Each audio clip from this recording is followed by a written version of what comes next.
So, tandaan mo na hindi ka makikita ng babae na best option niya kung under ka sa kanya. She might stay, pero dahil nakikita ka lang niya as her safety net, hindi dahil gustong gusto ka niya. So once na maubos niya yung resources mo, once na nakita niya na wala ka ng advantage over her life, is magmamamba out na yan sa'yo. So you can be the best option by building your self-sustainable world or building your self-sustainable life as a man. Yung lalaking komportable sa sarili niya, merong purpose at direction at nag-e-enjoy puntahan kung saan man siya papunta.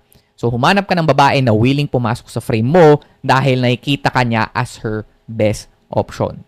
Dito hindi mo na kailangan magkunwari, hindi mo na kailangan alam mo yon na isuppress yung mga needs and wants mo bilang lalaki para lang magstay siya. Dito pinapakita mo na agad yung totoong ikaw, kung ano yung mga kaya mong, kung ano yung mga gusto mo, ano yung needs and wants mo sa relationship, ano yung mga kaya mong i-provide.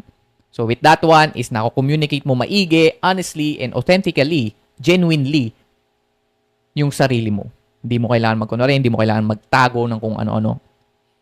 So with that one, mas makikita mo yung babaeng aligned sa'yo. Yung aligned, ibig sabihin yung gustong pumasok sa mundo mo.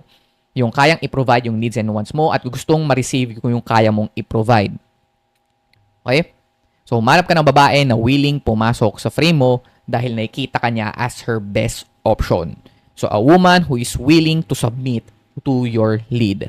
Because a woman who views a man as her best option will not leave simply because you say no. So that's why